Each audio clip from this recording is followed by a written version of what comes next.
morning, and welcome to the Comic Experience Graphic Novel of the Month Club for the month of January 2021. We made it. We're out of 2020. Thank God. Thank God. We've got a great book for you this month by a great creative team. Reckless, and two people who really don't need much of an introduction at all. Ed Brubaker and Sean Phillips, who are here with us. They're with us? Oh, they're not with us? There you go. Thanks, Jordan. Professional show business. Another great book from these guys. You guys are such an amazing creative team. You've worked together like for so long on so many books. Yeah. It's kind of crazy. Hey. Perfect amount of time. Yeah. We're halfway there, Sean. We're halfway there. I'm curious, Ed, if you think that that your time cartooning made you a better writer of comics. I do. I mean, yeah, I guess so. I think more in terms of the page and the panel composition. I think then sometimes I'll see. It really depends. If people grew up wanting to be a comic book writer and really just studied comics, they probably have the same kind of visual shorthand that I might have. But I've always been told by writers that my scripts are really easy for them to see what I'm asking for. And I don't give them, I don't drop like an Alan Moore, like page and a half panel description. I pretty much will have like one. I write comics for other people.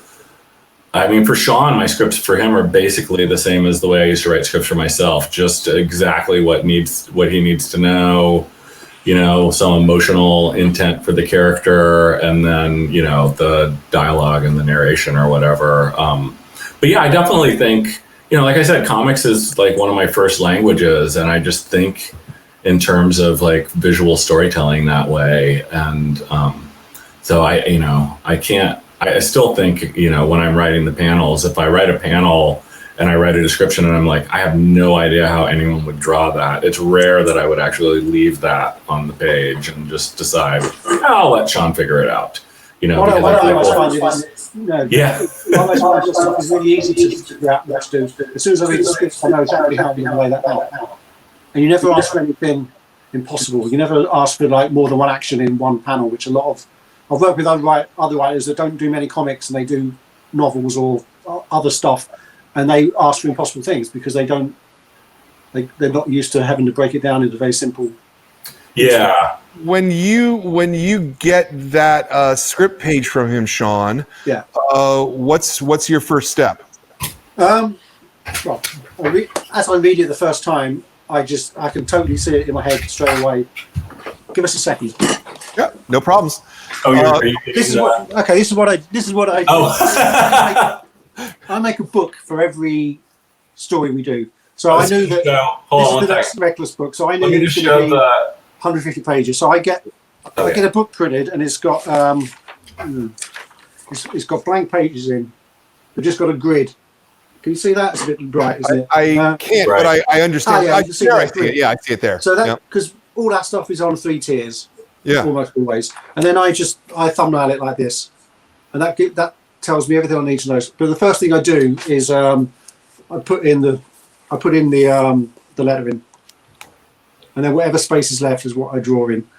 So that one looks like testicles. It's good that I let my own stuff because I can control it and know that everything's going to flow together properly. That's fascinating. So you're literally printing a book, or do you have blank books printed up, or you're printing a book individually? No, it's print on demand, just one copy made. Okay. Of this, because I've usually already done the cover before we start on the interiors, so it gives me a week to get the book printed. It's just something nice for me. I like to have. I love this. I love that. I've always done my thumbnails in a sketchbook, so I've got thumbnails going back 35 years. Yeah. So it's just I like to keep everything. That's crazy. I love. I mean, not crazy in a bad way. I love this. This is probably close to my 200th interview with a cartoonist, and you're the first one who's ever done it like that. And I love that. I adore that. That's really cool. I've not done it. I've only been making the book since we started the Fade Out, and then I suddenly realised I could do it. You know, and it just seems like the easy way to do it. It's good because most of the stuff Ed and I do, we know how long it's going to be before we start. Usually, don't we, Ed? Yeah. Sometimes, especially nowadays when it's original graphic novel. But there's an extra 40, 50 pages in the back just in case we go long. Yeah. But if it's usually a book would be a trade's worth with a few extra pages in the back, and then I can fit it in. Yeah. It just keeps it organised for me. I was going to show you. This is how my script page actually looks when I send it to Sean. Well, that first panel's got a lot of description because it's the first time we see that character, but usually there'd be half that. Yeah, exactly. But we can see the later panels are just they're one. Yeah, here's the pencil pencil. One sentence. Yeah. But that's about standard for the amount of detail I put in for Sean at this point. It's a lot of it is talking about the emotional impact on the character of the moment, or what their facial expression is, or what they're doing with their hands. Like, all my characters smoke way too much because it's like, otherwise they're just standing there. Yeah. Can't all your characters have their hands in their pockets next time? No. You draw hands way too well. This may be a stupid question, Ed, but the difference between using crime as a tool to talk about the human experience versus using the superhero medium. Mm-hmm.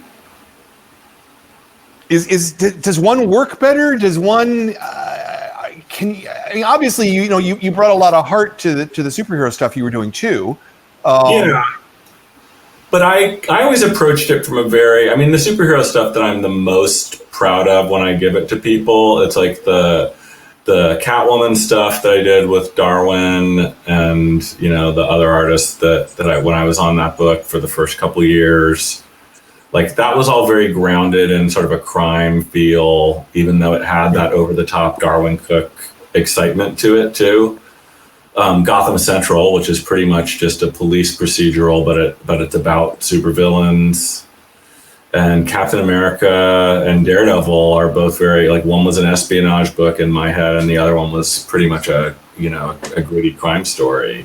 Mm-hmm. So I always have kind of approached things from that point of view. I think for me with superheroes, I got to a point where I'd read so many and written so many that they just started to seem pointless to me. Yeah. Like, every superhero story other than Watchmen, and there's probably several other ones since then. But when I was writing various Avengers kind of things, I just had this kind of mental break where I just thought, whatever story I'm trying to write here, however much fun I'm trying to have, the end of this story is a bunch of people put on costumes and go punch each other, and whoever wins the fight is the good guy. Mm-hmm. And that's like every variation of every story. And life just, especially at that moment, life just did not feel like the good guys were winning.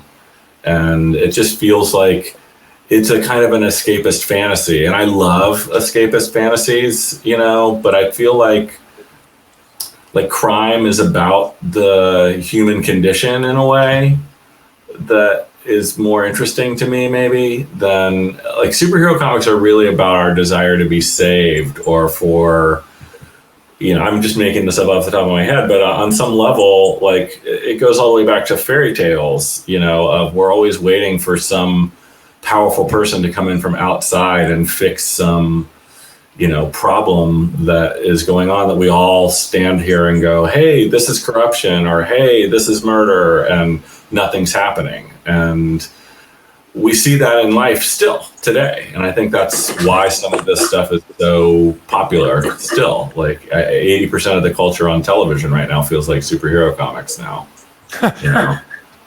So it's a weird thing. I don't know. I almost never think about superhero comics anymore. And when I do think about superheroes, I'm either reading one by a friend of mine, or I am watching a TV show or a movie, like, it's just, I'm a 54-year-old man.